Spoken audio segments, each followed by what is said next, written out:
ಮುಗಿಸಿ ಶ್ರೀ ಸಿದ್ದರಾಮೇಶ್ವರ ಪ್ರೌಢಶಾಲೆ, ಚಿಕ್ಕಜಾಜೂರು, ಹೊಳಲ್ಕೆರೆ ತಾಲೂಕು, ಚಿತ್ರದುರ್ಗ ಜಿಲ್ಲೆ.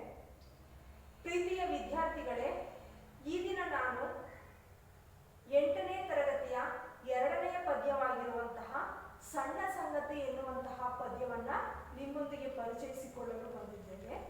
ಸಣ್ಣ ಸಂಗತಿ ಪದ್ಯವನ್ನ ಬರೆದಿರುವಂತಹ ಕವಿ ಕನ್ನಡ ಸಾಹಿತ್ಯದ ಪ್ರೇಮ ಕವಿ ಎಂದೇ ಪ್ರಸಿದ್ಧರಾಗಿರುವಂತಹ KS ನರಸಿಂಹಸ್ವಾಮಿಯವರು. ಸಣ್ಣ ಸಂಗತಿ ಎನ್ನುವಂತಹ ಪದ್ಯವನ್ನು ಬರೆದಿರುವಂತವರು KS ನರಸಿಂಹಸ್ವಾಮಿಯವರು.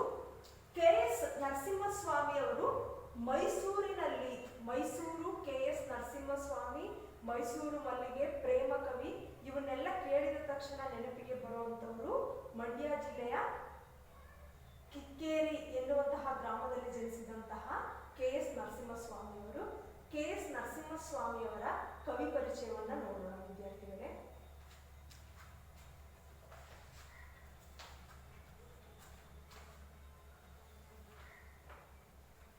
ಸಣ್ಣ ಸಂಗತಿ.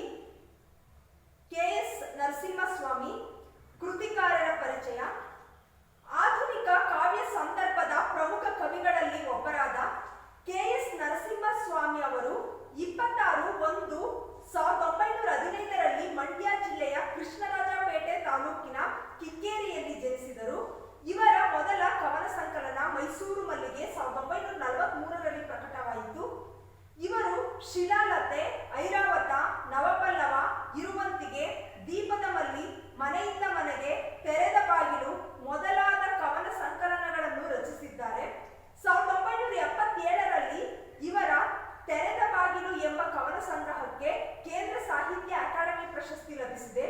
1990ರಲ್ಲಿ ಮೈಸೂರಿನಲ್ಲಿ ನಡೆದ ಅಖಿಲ ಭಾರತ ಕನ್ನಡ ಸಾಹಿತ್ಯ ಸಮ್ಮೇಳನದ ಅಧ್ಯಕ್ಷರಾಗಿದ್ದರು. ಇವರ ದುಂಡು ಮಲ್ಲಿಗೆ ಕವನ ಸಂಕಲನಕ್ಕೆ ಕರ್ನಾಟಕ ಸರ್ಕಾರದ ಪ್ರತಿಷ್ಠಿತ ಪಂಪ ಪ್ರಶಸ್ತಿ ಲಭಿಸಿದೆ. ಇವರನ್ನು ಕನ್ನಡ ಸಾಹಿತ್ಯ ಕ್ಷೇತ್ರದಲ್ಲಿ ಪ್ರೇಮ ಕವಿ ಎಂದೇ ಗುರುತಿಸಿದೆ. 2004ರಲ್ಲಿ ದೈವಾಧೀನರಾದರು. ವಿದ್ಯಾರ್ಥಿಗಳೇ, ಕೃತಿಕಾರರ ಪರಿಚಯದಲ್ಲಿ KS ನರಸಿಂಹಸ್ವಾಮಿ ಅವರು ಕನ್ನಡ ಸಾಹಿತ್ಯ ಹಲವು ಮಜಲುಗಳನ್ನು ನೋಡಿದಂತಹ ಕನ್ನಡ ಸಾಹಿತ್ಯದಲ್ಲಿ ಸ್ವಾತಂತ್ರ್ಯೋತ್ತರದಲ್ಲಿ, ಸ್ವಾತಂತ್ರ್ಯದ ಸಂದರ್ಭದಲ್ಲಿ ಬಂದಂತಹ, ಸ್ವಾತಂತ್ರ್ಯ ಪೂರ್ವ, ಸ್ವಾತಂತ್ರ್ಯ ನಂತರದಲ್ಲಿ ಇಂಗ್ಲಿಷ್ ಸಾಹಿತ್ಯದ ಪ್ರಭಾವದಿಂದಾಗಿ ಕನ್ನಡ ಸಾಹಿತ್ಯದಲ್ಲಿ ನವೋದಯ ಸಾಹಿತ್ಯ ಹುಟ್ಟಿಕೊಳ್ಳುತ್ತೆ. ನವೋದಯ ಸಾಹಿತ್ಯದ ಹಲವು ಪ್ರಕಾರಗಳಲ್ಲಿ ಸಾಹಿತ್ಯ ರಚನೆ ಆಗುತ್ತೆ. ಅಂತಹ ಒಂದು ಪ್ರಕಾರಗಳಲ್ಲಿ ರಚನೆಯಾದಂತಹ ಸಾಹಿತ್ಯ ಸಣ್ಣ ಸಂಗತಿ ಕವನ ಸಂಕಲನ. ಆಧುನಿಕ ಕಾವ್ಯ ಸಂದರ್ಭದ ಪ್ರಮುಖ ಕವಿಗಳಲ್ಲಿ, ಆಧುನಿಕ ಕವಿಗಳು ಎನ್ನುವಂತಹ ಪಟ್ಟಿಯಲ್ಲಿ KS ನರಸಿಂಹಸ್ವಾಮಿ ಅವರು ಪ್ರಮುಖ ಕವಿ. ಇವರು 26/1/1905ರಲ್ಲಿ ಮಂಡ್ಯ ಜಿಲ್ಲೆಯ ಕೃಷ್ಣರಾಜಪೇಟೆ ತಾಲೂಕಿನ ಕಿಕ್ಕೇರಿಯಲ್ಲಿ ಜನಿಸಿದರು. ಇವರು ಎಲ್ಲಿ ಜನಿಸ್ತಾರೆ? ಮಂಡ್ಯ ಜಿಲ್ಲೆ. ಚಿತ್ರನಟ ಅಂಬರೀಷ್ ಅವರು ಗೊತ್ತಲ್ಲ, ಅಂಬರೀಷ್ ಅವರ ಊರು ಮಂಡ್ಯ ಜಿಲ್ಲೆಯ ಕೃಷ್ಣರಾಜಪೇಟೆ ತಾಲೂಕಿನ ಕಿಕ್ಕೇರಿಯಲ್ಲಿ ಜನಿಸಿದರು.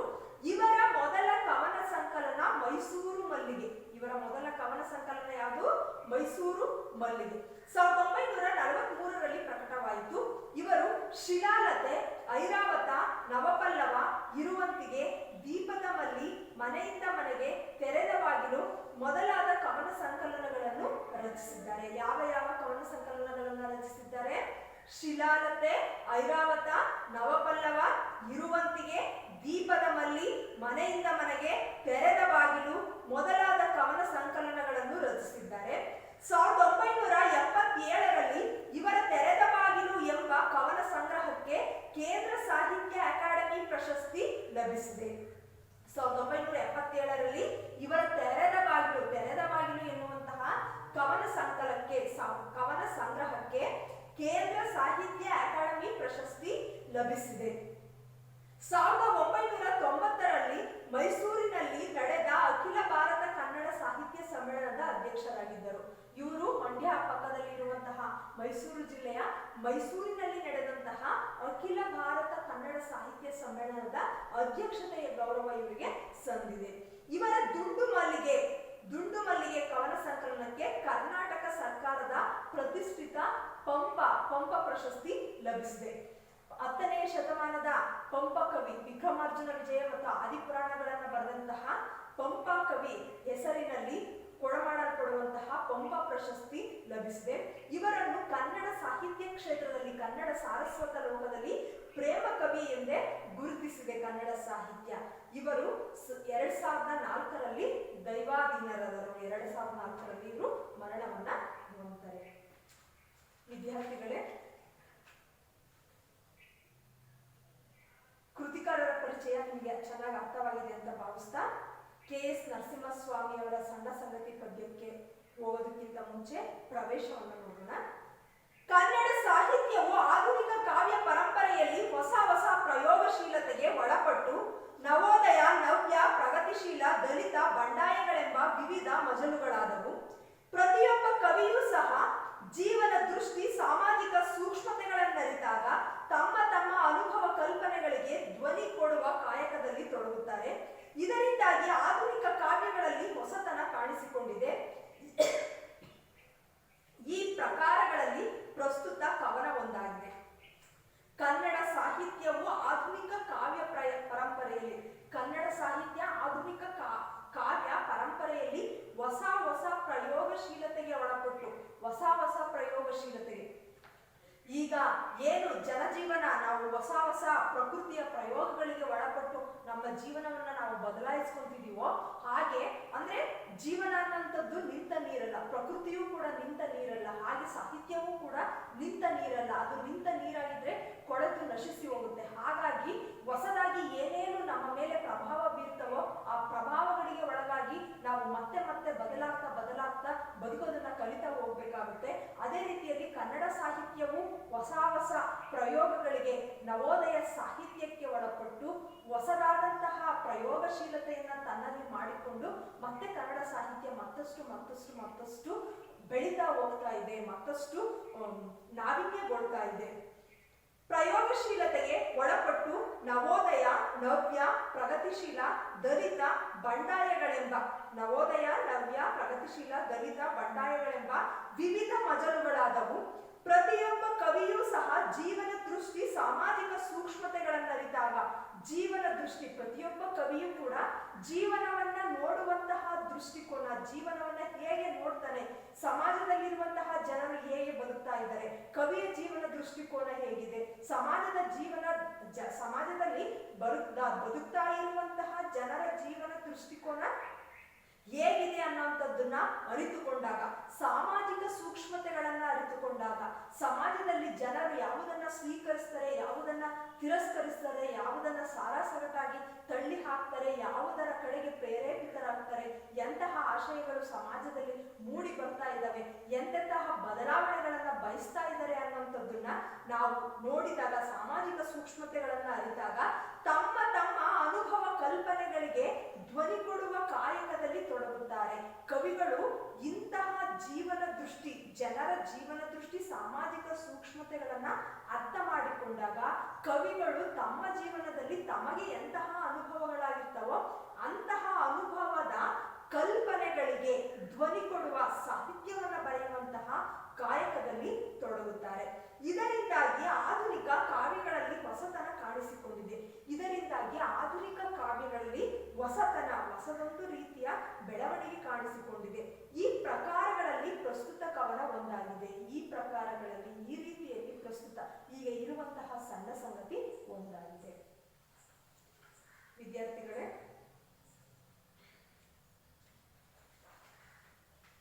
ಪದ್ಯವನ್ನು ನೋಡೋಣ.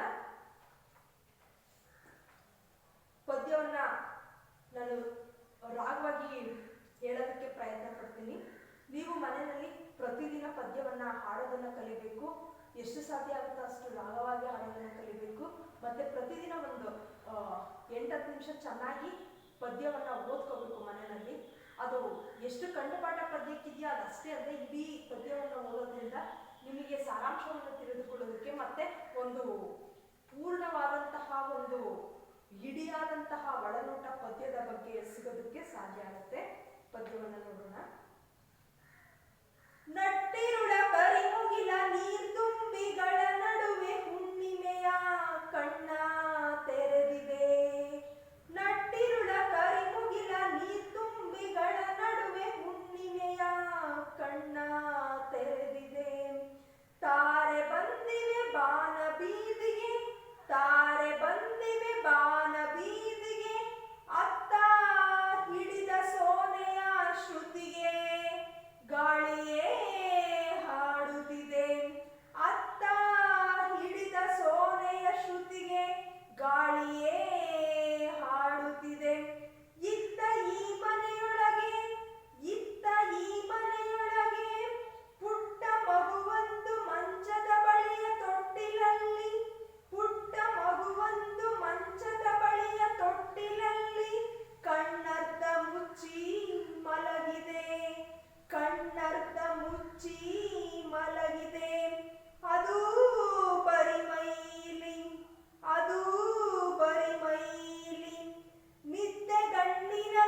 ಹೊದಿಕೆಯನ್ನು ಹೊದೆಯುತ್ತಿದೆ. ನಟ್ಟಿರುಳ ಕರಿಮುಗಿಲ ನೀರ್ತುಂಬಿಗಳ ನಡುವೆ ಹುಣ್ಣಿಮೆಯ ಕಣ್ಣ ತೆರೆದಿದೆ. ನಟ್ಟಿರುಳ ಕರಿಮುಗಿಲ ನೀರ್ತುಂಬಿಗಳ ನಡುವೆ ಹುಣ್ಣಿಮೆಯ ಕಣ್ಣ ತೆರೆದಿದೆ. ತಾರೆ ಬಂದಿವೆ ಬಾನ ಬೀದಿಗೆ, ತಾರೆ ಬಂದಿವೆ ಬಾನ ಬೀದಿಗೆ. ಅತ್ತ ಹಿಡಿದ ಸೋನೆಯ ಶ್ರುತಿಗೆ, ಅತ್ತ ಹಿಡಿದ ಸೋನೆಯ ಶ್ರುತಿಗೆ ಗಾಳಿಯೇ ಹಾಡುತ್ತಿದೆ, ಗಾಳಿಯೇ ಹಾಡುತ್ತಿದೆ. ನಟ್ಟಿರುಳ ಕರಿಮುಗಿಲ ನೀರ್ತುಂಬಿಗಳ ನಡುವೆ ಹುಣ್ಣಿಮೆಯ ಕಣ್ಣ ತೆರೆದಿದೆ. ನಟ್ಟಿರುಳ ಕರಿಮುಗಿಲ ನೀರ್ತುಂಬಿಗಳ ನಡುವೆ ಹುಣ್ಣಿಮೆಯ ಕಣ್ಣ ತೆರೆದಿದೆ. ವಿದ್ಯಾರ್ಥಿಗಳೇ, ಪದ್ಯವನ್ನು ನೋಡೋಣ. ನಟ್ಟಿರುಳ ಕರಿಮುಗಿಲ ನೀರ್ತುಂಬಿಗಳ ನಡುವೆ ಹುಣ್ಣಿಮೆಯ ಕಣ್ಣ ತೆರೆದಿದೆ. ನಟ್ಟಿರುಳ ಕರಿಮುಗಿಲ ನೀರ್ತುಂಬಿಗಳ ನಡುವೆ ಹುಣ್ಣಿಮೆಯ ಕಣ್ಣ ತೆರೆದಿದೆ. ನಟ್ಟಿರುಳು, ನಟ್ಟಿರುಳು, ನಟ್ಟ ನಡುವೆ. ನಟ್ಟಿರುಳು ಅಂತಂದ್ರೆ ಇರುಳ ಮಧ್ಯ, ಇರುಳ ನಡುವೆ ಅಂತಂದ್ರು. ಮಧ್ಯರಾತ್ರಿಯಲ್ಲಿ, ಮಧ್ಯರಾತ್ರಿಯಾಗಿದೆ. ಕರಿಮುಗಿಲು, ಕರಿಮುಗಿಲು ಕಪ್ಪಾದಂತಹ ಮೋಡ. ಮುಗಿಲು ಅಂದ್ರೆ ಮೋಡ, ಕಪ್ಪಾದಂತಹ ಮೋಡ. ನಟ್ಟಿರುಳ ಕರಿಮುಗಿಲ ಮಧ್ಯರಾತ್ರಿಯ ಕಪ್ಪಾದಂತಹ ಮೋಡ. ಅದೆಂತಹ ಮೋಡ? ನೀರ್ತುಂಬಿಗಳ ನಡುವೆ, ನೀರನ್ನ ತುಂಬಿಕೊಂಡಿರುವಂತಹ, ನೀರನ್ನ ತುಂಬಿಕೊಂಡಿರುವಂತಹ ಕಾರ್ಮೋಡ, ಕಪ್ಪು ಮೋಡಗಳ ನಡುವೆ. ಮಧ್ಯರಾತ್ರಿಯಲ್ಲಿ ನೀರು ತುಂಬಿಕೊಂಡಿರುವಂತಹ, ಮಳೆ ಸುರಿಸುವಂತಹ ಕಪ್ಪು ಮೋಡಗಳ ನಡುವೆ ಹುಣ್ಣಿಮೆಯ ಕಣ್ಣ ತೆರೆದಿದೆ. ಹುಣ್ಣಿಮೆಯ ಕಣ್ಣು ಅಂದ್ರೆ ಹುಣ್ಣಿಮೆಯ ಚಂದ್ರ ಬಂದಿದ್ದಾನೆ. ಹುಣ್ಣಿಮೆಯ ಕಣ್ಣು ತೆರೆದಿರೋದ್ರಿಂದ ಪ್ರಕೃತಿ ಕಾಣಿಸ್ತಾ ಇದೆ. ಆಕಾಶ, ಭೂಮಿ, ಮೋಡಗಳು ಕಾಣಿಸ್ತಾ ಇದ್ದಾವೆ. ತಾರೆ ಬಂದಿವೆ ಬಾನ ಬೀದಿಗೆ. ತಾರೆ, ತಾರೆ ಅಂದ್ರೆ ನಕ್ಷತ್ರಗಳು ಬಂದಿವೆ. ಎಲ್ಲಿಗೆ ಬಂದಿದಾವೆ ನಕ್ಷತ್ರಗಳು? ಬಾನ ಬೀದಿಗೆ. ಬಾನು ಅಂದ್ರೆ ಆಕಾಶ, ಬಾನ ಬೀದಿ ಅಂದ್ರೆ ಆಕಾಶದ ರಸ್ತೆಗೆ ಬಂದಿದ್ದೇವೆ. ಊರುಗಳಲ್ಲಿರುವಂತಹ ವಾಹನಗಳು ಹೇಗೆ ರಸ್ತೆಗೆ ಬರ್ತಾವೋ, ಬಸ್ ಸ್ಟ್ಯಾಂಡಿಗೆ ಬರ್ತಾವೋ, ರೈಲ್ವೆ ಸ್ಟೇಷನ್ಗೆ ಬರ್ತಾವೋ, ಆ ರೀತಿಯಾಗಿ ಬೀದಿಗೆ ಬಂದಿದ್ದಾವೆ. ಬೀದಿಗೆ, ಬಾನ, ಆಕಾಶದಲ್ಲಿರುವಂತಹ ಬೀದಿಗೆ ಯಾರು ಬಂದಿದ್ದಾರೆ? ನಕ್ಷತ್ರಗಳು ಬಂದಿದ್ದಾವೆ. ತಾರೆ ಬಂದಿವೆ ಬಾನ ಬೀದಿಗೆ, ಅತ್ತ ಹಿಡಿದ ಸೋನೆಯ ಶ್ರುತಿಗೆ. ಅತ್ತ ಸೋನೆ ಹಿಡಿದಿದೆ. ಸೋನೆ ಹಿಡಿದಿದೆ ಅಂದ್ರೆ ಆ ಕಗ್ಗತ್ತಲ ರಾತ್ರಿಯಲ್ಲಿ ಮಳೆ ಬರ್ತಾ ಇದೆ, ಸೋನೆ ಹಿಡಿದಿದೆ.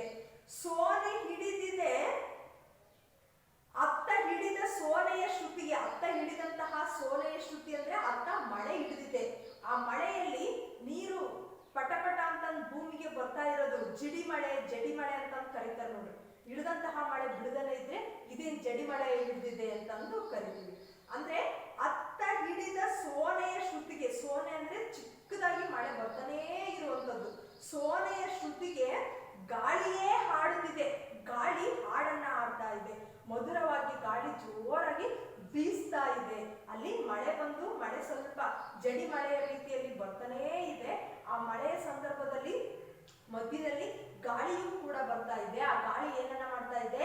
ಹಾಡನ್ನ ಹಾಡ್ತಾ ಬರ್ತಾ ಇದೆ. ಗಾಳಿಯೇ ಹಾಡುತ್ತಿದೆ. ಇತ್ತ ಈ ಮನೆಯೊಳಗೆ ಪುಟ್ಟ ಮಗುವೊಂದು ಮಂಚದ ಬಳಿಯ ತೊಟ್ಟಿಲಲ್ಲಿ ಕಣ್ಣರ್ಧ ಮುಚ್ಚಿ ಮಲಗಿದೆ. ಇದು ಅರ್ಥ ಆಯ್ತಲ್ಲ ವಿದ್ಯಾರ್ಥಿಗಳೇ? ನಟ್ಟಿರುಳ ಕರಿಮುಗಿಲ ನೀರ್ತುಂಬಿಗಳ ನಡುವೆ ಹುಣ್ಣಿಮೆಯ ಕಣ್ಣ ತೆರೆದಿದೆ. ತಾರೆ ಬಂದಿವೆ ಬಾನ ಬೀದಿಗೆ, ಅತ್ತ ಹಿಡಿದ ಸೋನೆಯ ಶ್ರುತಿಗೆ ಗಾಳಿಯೇ ಹಾಡುತ್ತಿದೆ. ಮಧ್ಯರಾತ್ರಿಯಲ್ಲಿ ನೀರು ತುಂಬಿಕೊಂಡಿರುವಂತಹ ಮೋಡಗಳು ಆಕಾಶದಲ್ಲಿ, ಆ ಆಕಾಶ ಕಾಣುವ ರೀತಿಯಲ್ಲಿ ಹುಣ್ಣಿಮೆಯ ಚಂದ್ರ ತೆರೆದುಕೊಂಡಿದ್ದಾನೆ. ಹುಣ್ಣಿಮೆಯ ಚಂದ್ರನ ಜೊತೆಯಲ್ಲಿ ಎಲ್ಲ ತಾರೆಗಳು ಕೂಡ ಆಕಾಶದ ಬೀದಿಗೆ ಬಂದಿದ್ದಾವೆ. ನೀವು ಹುಣ್ಣಿಮೆಯ ರಾತ್ರಿಯಲ್ಲಿ ಮಳೆ ಬರ್ತಾ ಇರುವಂತಹ ಸಂದರ್ಭದಲ್ಲಿ ನೀವೊಂದ್ ಸ್ವಲ್ಪ ತುಂಬಾ ರಾತ್ರಿ ಆಗಿಲ್ಲ, 10-12 ಹಂಗಾಗಿಲ್ಲ ಅಂತಂದ್ರೆ ಸ್ವಲ್ಪ ಸಂಜೆ ಟೈಮ್ ಆಗಿದ್ರೆ ಹೊರಗೆ ಬಂದು ಪ್ರಕೃತಿಯನ್ನ ನೀವು ವೀಕ್ಷಿಸ್ಬೇಕು. ಪ್ರಕೃತಿಯನ್ನ ಒಂದ್ ಸ್ವಲ್ಪ ನೋಡ್ಬೇಕು. ಇದು ಹೇಗೆ ಪದ್ಯ ಇದೆಯೋ ಹಾಗೆ ಕಲ್ಪಿಸ್ಕೊಂಡ್ರೆ ಪದ್ಯ ನಿಮಗೆ ಸರಾಗವಾಗಿ ಅರ್ಥ ಆಗುತ್ತೆ. ಅತ್ತ ಹಿಡಿ ಹಿಡಿದ ಸೋನೆಯ ಶ್ರುತಿಗೆ ಗಾಳಿಯೇ ಹಾಡುತ್ತಿದೆ. ಸೋನೆ ಮಳೆ, ಜಡಿ ಮಳೆ ಹಿಡಿದಿರುವಂತಹ ಆ ಮಳೆಯ ಶಬ್ದಕ್ಕೆ ಗಾಳಿಯೇ ಹಾಡ್ತಾ ಇದೆ. ಶ್ರುತಿಗೆ ತಳ ಲಯಬದ್ಧವಾದಂತಹ ಒಂದು ವಾದ್ಯ, ಶ್ರುತಿಗೆ ಗಾಳಿಯೇ ಹಾಡುತ್ತಿದೆ. ಇತ್ತ ಈ ಮನೆಯೊಳಗೆ ಪುಟ್ಟ ಮಗುವೊಂದು ಮಂಚದ ಬಳಿಯ ತೊಟ್ಟಿಲಲ್ಲಿ ಕಣ್ಣರ್ಧ ಮುಚ್ಚಿ ಮಲಗಿದೆ. ಇತ್ತ ಈ ಮನೆಯೊಳಗೆ ಅಂತಂದ್ರೆ ಕವಿ ಹೇಳ್ತಾ ಇರುವಂತಹ ಮನೆಯ ಒಳಗೆ ಪುಟ್ಟ ಮಗುವೊಂದು ಮಂಚದ ಬಳಿಯ ತೊಟ್ಟಿಲಲ್ಲಿ, ಪುಟ್ಟದಾದಂತಹ ಮಗು, ಪುಟ್ಟ ಮಗು ಅಂದ್ರೆ ಗೊತ್ತಾಗುತ್ತಲ್ಲ, ಪುಟ್ಟ ಮಗುವೊಂದು ಮಂಚದ ಬಳಿಯ ತೊಟ್ಟಿಲಲ್ಲಿ, ಮಂಚದ ಪಕ್ಕದಲ್ಲಿ, ಬಳಿಯಲ್ಲಿ, ಹತ್ತಿರದಲ್ಲಿ ತೊಟ್ಟಿಲಿದೆ. ಆ ತೊಟ್ಟಿಲಿನಲ್ಲಿ ಪುಟ್ಟ ಮಗುವೊಂದು ಕಣ್ಣರ್ಧ ಮುಚ್ಚಿ ಮಲಗಿದೆ, ಅರ್ಧಬರ್ಧ ಕಣ್ಣು ಮುಚ್ಚಿ ಮಲಗಿದೆ. ನೀವು ತಾಯಿಯ ಪಕ್ಕದಲ್ಲಿ ತೊಟ್ಟಿಲಲ್ಲಿ ಮಲಗಿರುವಂತಹ ಮಕ್ಕಳನ್ನ ನೋಡಿದಿರಲ್ಲ. ಆ ಮಕ್ಕಳು ಹೇಗೆ ಮಲಗಿರ್ತವೆ? ಒಂದೊಂದ್ಸರಿ ನಿದ್ದೆನಲ್ಲೇ ನಗ್ತಾ ಇರ್ತವೆ ಮಕ್ಕಳು, ಒಂದೊಂದ್ಸರಿ ನಿದ್ದೆನಲ್ಲಿ ಬಾಯಿ ಬಿಟ್ಕೊಂಡು ಮಲ್ಕೊಂಡಿರ್ತವೆ, ಒಂದೊಂದ್ಸರಿ ನಿದ್ದೆನಲ್ಲೇ ಅರ್ಧಬರ್ಧ ಕಣ್ಣು ತೇಲಿಸುವಂತಹ ಕಣ್ಣನ್ನ ಕಾಣ್ತೀವಿ, ಒಂದೊಂದ್ಸರಿ ಸುಮ್ಮನೆ ಅವರೇ ನಗ್ತಾ ಇರೋದನ್ನ ನೋಡ್ತೀವಿ, ಕನ್ವರ್ಸಿ ಬೆಚ್ಚಿ ಬೀಳೋದನ್ನ ನೋಡ್ತೀವಿ. ಇಲ್ಲಿ ಕವಿ ಹೇಳ್ತಾ ಇರುವಂತಹ ಮನೆಯೊಳಗೆ ಮಂಚದ ಪಕ್ಕದಲ್ಲಿ ತೊಟ್ಟಿಲಿನಲ್ಲಿ ಕಣ್ಣನ್ನ ಅರ್ಧ ಮುಚ್ಚಿಕೊಂಡು ಮಗು ಮಲಗಿದೆ. ಅದೂ ಬರಿ ಮೈಲಿ. ಆ ಮಗು ಹೇಗ್ ಮಲ್ಕೊಂಡಿದೆ? ಬರಿ ಮೈಯಲ್ಲಿ ಮಲ್ಕೊಂಡಿದೆ. ನಿದ್ದೆ ಗಂಡಿನಲ್ಲೇ ಪಕ್ಕದ ತಾಯಿ ಕೈ ನೀಡಿ ಮತ್ತೆ ಹೊದಿಕೆಯನ್ನು ಸರಿಪಡಿಸುವಳು. ನಿದ್ದೆ ಗಂಡಿನಲ್ಲಿ ಅರ್ಧಬರ್ಧ ಕಣ್ಣನ್ನ ಮುಚ್ಕೊಂಡು ಪಕ್ಕದ ತಾಯಿ ಕೈ ನೀಡಿ ಹೊದಿಕೆಯನ್ನು ಸರಿಪಡಿಸುವಳು. ವಿದ್ಯಾರ್ಥಿಗಳೇ ಅರ್ಥ ಮಾಡ್ಕೊಳ್ರಿ, ತಾಯಿ ಪೂರ್ತಿ ಮಲ್ಕೊಂಡಿದ್ದಲೆ, ಇಲ್ಲಿ ಮಗು ಅರ್ಧಬರ್ಧ ಕಣ್ಬಿಟ್ಟು ಮಲ್ಕೊಂಡಿದೆ.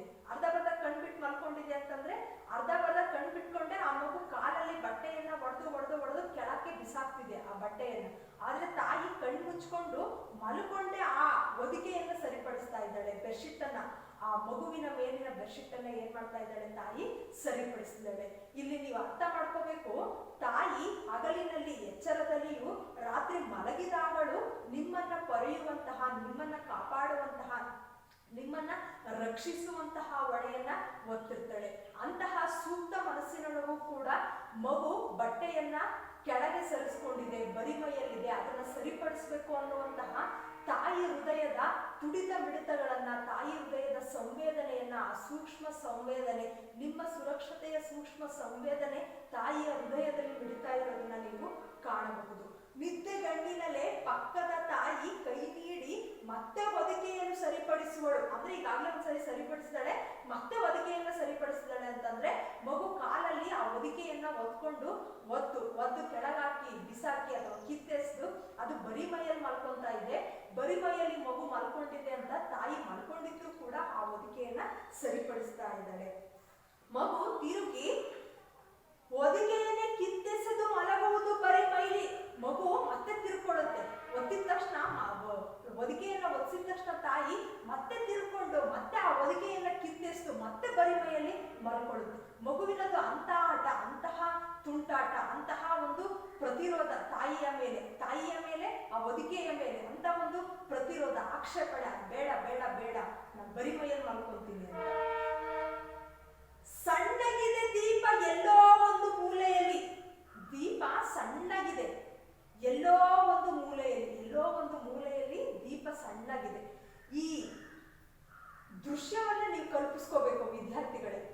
ಇಲ್ಲಿ ಹಳ್ಳಿಗಳಲ್ಲಿ ಕವಿಯ ಅಕ್ಷರವೇ ಒಂದನ್ನ ನಮಗೆ ಹೇಳಿದ್ರೆ, ಕವಿಯ ಅಕ್ಷರದ ಒಳಗಿರುವಂತಹ ಭಾವವೇ ಇನ್ನೊಂದನ್ನ ಹೇಳುತ್ತೆ. ಇಲ್ಲಿ ಒಂದು ಮನೆಯನ್ನ ಕಲ್ಪಿಸ್ಕೋಬೇಕು. ಬಾಣಂತಿಯರ ಮನೆಗಳು ಗೊತ್ತಲ್ಲ ವಿದ್ಯಾರ್ಥಿಗಳೇ, ಒಂದು ಕೊಠಡಿ ಇರುತ್ತೆ. ಕೊಠಡಿಯಲ್ಲಿ ಒಂದು ಮಂಚದಲ್ಲಿ ತಾಯಿಯನ್ನ ಮಲಗಿಸಿರ್ತಾರೆ, ಅಥವಾ ಒಂದ್ ಕಡೆ ತಾಯಿಯನ್ನ ಮಲಗಿಸಿರ್ತಾರೆ, ಪಕ್ಕದಲ್ಲಿ ಮಗುವನ್ನ ಮಲಗಿಸಿರ್ತಾರೆ.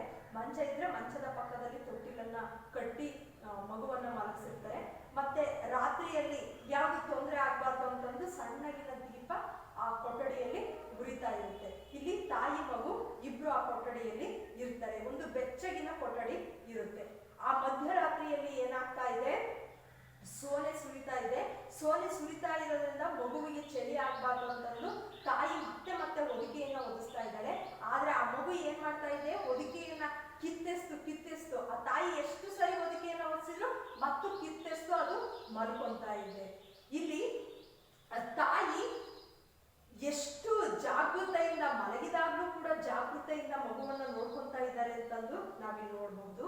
ಸಣ್ಣಗಿನ ದೀಪ ಎಲ್ಲೋ ಒಂದು ಮೂಲೆಯಲ್ಲಿ ತಾಯಿ ಎದ್ರೆ ಅಥವಾ ಏನಾದ್ರೂ ನೀರು ಕುಡಿಯೋದಕ್ಕೋ ಅಥವಾ ಶೌಚಾಲಯಕ್ಕೋ ಏನಕ್ಕಾದ್ರೂ ಹೋಗುವಾಗ ಅಥವಾ ಮಗು ಏನಾದ್ರೂ ಹತ್ರ ಮಗುವಿಗೆ ಶುಶ್ರೂಷೆ ಮಾಡೋದಕ್ಕೆ, ಪಾಲನೆಯನ್ನ ಮಾಡೋದಕ್ಕೆ ತೊಂದರೆ ಆಗ್ಬಾರ್ದು ಅಂತಂದ್ರೆ ದೀಪವನ್ನ ಇಟ್ಟಿರ್ತಾರೆ, ಕತ್ಲಾಗ್ಬಾರ್ದು ಅಂತಂದ್ರೆ. ಸಣ್ಣಗಿದೆ ದೀಪ ಎಲ್ಲೋ ಒಂದು ಮೂಲೆಯಲ್ಲಿ, ಸಣ್ಣಗಿದೆ ದೀಪ ಎಲ್ಲೋ ಒಂದು ಮೂಲೆಯಲ್ಲಿ, ಆ ಕೊಠಡಿಯ ಮೂಲೆಯಲ್ಲೂ ಕೂಡ ಸಣ್ಣ ಒಂದು ದೀಪ ಇದೆ. ತಾಯಿಯ ಹೃದಯದಲ್ಲಿ ಮಗುವಿನ ಮೇಲಿನ ಪ್ರೀತಿಯೂ ಕೂಡ ಸುಪ್ತ ಅವಸ್ಥೆಯಲ್ಲಿ ತಾಯಿಯ ಮನಸ್ಸಿನಲ್ಲಿ ಇದೆ. ಮಲಗಿದಾಗಲೂ ಕೂಡ ಕತ್ತಲಲ್ಲಿ ಹೇಗೆ ದೀಪ ಉರಿದಿದೆಯೋ ಹಾಗೆ ತಾಯಿ ಮಲಗಿದಾಗಲೂ ಅಜಾಗೃತ ಸ್ಥಿತಿಯಲ್ಲಿಯೂ ಕೂಡ, ಅರೆ ಪ್ರಜ್ಞಾವಸ್ಥೆಯಲ್ಲಿಯೂ ಕೂಡ ತಾಯಿಯ ಹೃದಯದಲ್ಲಿ ಮಗುವಿನ ಕಾಳಜಿಯ, ಮಗುವಿನ ಪ್ರೀತಿಯ, ಮಗುವಿನ ಸುರಕ್ಷತೆಯ ಜಾಗೃತವಾದಂತಹ ದೀಪ ತಾಯಿಯ ಹೃದಯದಲ್ಲಿ ಉರಿತಾ ಇದೆ. ತಾಯಿ ಮಲಗಿದ್ರೂ ಕೂಡ ಗೊತ್ತಾಗ್ತಾ ಇದೆ, ಮಗು ಬಟ್ಟೆಯನ್ನ ಕೆಳಗೆಳ್ಕೊಂಡಿದೆ, ಕಿತ್ತೆಸಿತಾ ಇದೆ, ನಾನು ಒದ್ದಿಸ್ಬೇಕು ಅನ್ನುವಂತಹ ಜಾಗೃತ ಪ್ರೀತಿ ತಾಯಿಯ ಹೃದಯದಲ್ಲಿ ಇದೆ. ಇದು ಸರಿಯೇ ತಪ್ಪೇ ಉತ್ತರವಿಲ್ಲ. ಇದು ಸರಿಯೇ ತಪ್ಪೇ ಉತ್ತರವಿಲ್ಲ.